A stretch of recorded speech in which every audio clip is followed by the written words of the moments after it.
खुर्ची घेऊन वाटल्यास जा खुर्ची.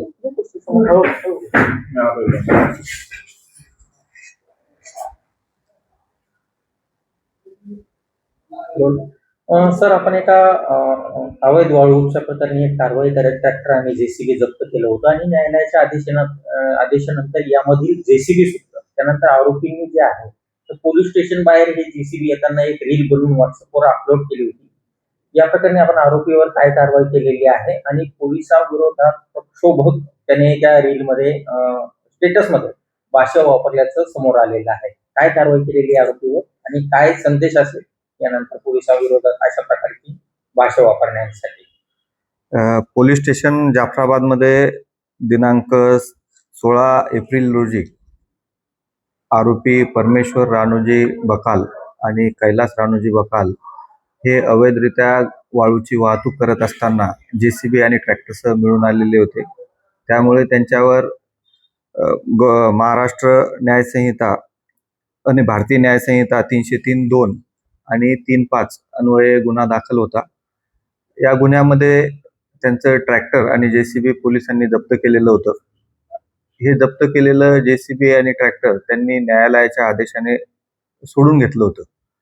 परंतु त्यानंतर जेसीबी सोडल्यानंतर त्यांनी एक रील पोलीस स्टेशनमधून जेसीबी जाताना आणि त्यानंतर फटाके फोडतानाची एक रील बनवली होती आणि त्यामध्ये एक प्रक्षोभक वक्तव्य केलेलं होतं, ज्यातून पोलिसांच्या कारवाईबद्दल प्रश्नचिन्ह निर्माण करून पोलिसांना घाबरत नाही अशा प्रकारची एक संदेश देण्याचा त्यांनी प्रयत्न केलेला होता. त्या अनुषंगाने त्यांच्या विरुद्ध पोलीस स्टेशनला एक अदखलपात्र गुन्हा दाखल केलेला होता आणि आम्ही तालुका दंडाधिकारी यांच्याकडे त्यांच्या विरुद्ध प्रतिबंधक कारवाई केलेली आहे आणि त्यांची शांतता राखण्यासाठी त्यांच्याकडून बंधपत्र सुद्धा मान्य तहसीलदारांनी घेतलेलं आहे. यानंतर त्यांच्या विरुद्ध प्रतिबंधक कारवाई करून या अदखलपात्र गुन्ह्यामध्ये आम्ही न्यायालयाकडे पुढील तपास करण्याची परवानगी मागितलेली आहे. यानंतर अशा प्रकारचे पोलिसांविरोधात स्टेटस किंवा रील बनवणाऱ्यांसाठी तुमचं काय आव्हान असेल? प्रचलित कायद्यानुसार त्यांच्यावर कायदेशीर कारवाई करण्यात येईल आणि यापुढे माझा म्हणजे आमचा पोलीस दलाचा एक संदेश आहे की कोणीही कायदा हातात घेऊ नये, कायद्याचं उल्लंघन करू नये आणि कायद्याचा सन्मान राखावा. आणि यामध्ये जर कोणी चुकत असेल तर पोलीस त्यांना त्यांची जागा निश्चितच दाखवून देईल आणि अशा करणाऱ्यांविरुद्ध कायदेशीर कारवाई करण्यात येईल. यामध्ये गुन्हा दाखल झाल्यानंतर आरोपींना आपण ताब्यात घेतलेलं होतं, त्यानंतर त्यांनी माफी मागितलेली आहे.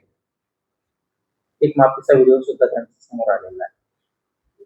हो, तर त्यांना आम्ही पोलीस स्टेशनला बोलवून घेतलं होतं आणि त्यांनी नेमके हा व्हिडिओ का टाकला याबद्दल त्यांच्याकडे विचारणा केलेली होती. तर त्यांनी जाहीररित्या त्यांच्या या कृत्याबद्दल माफी मागितलेली आहे. त्यामुळे त्यांना आम्ही ती माफी मागितल्यामुळे त्यांना आम्ही कायदेशीर कारवाई करून सोडलेलं आहे.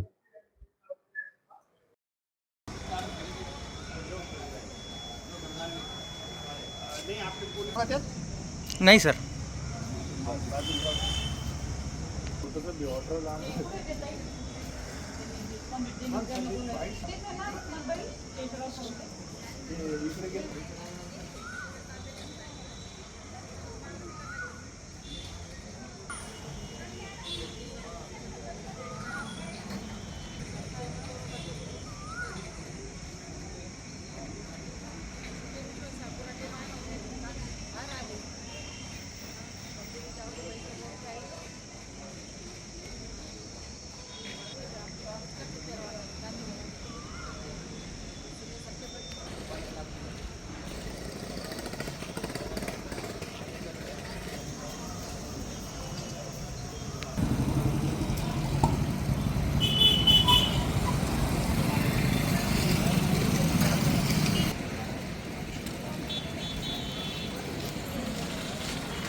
त्याचे जाणार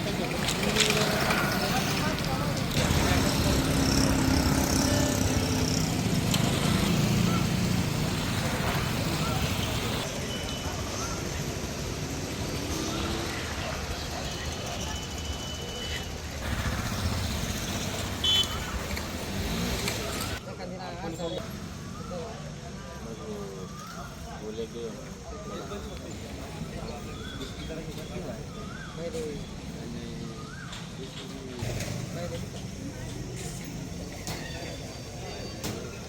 आहे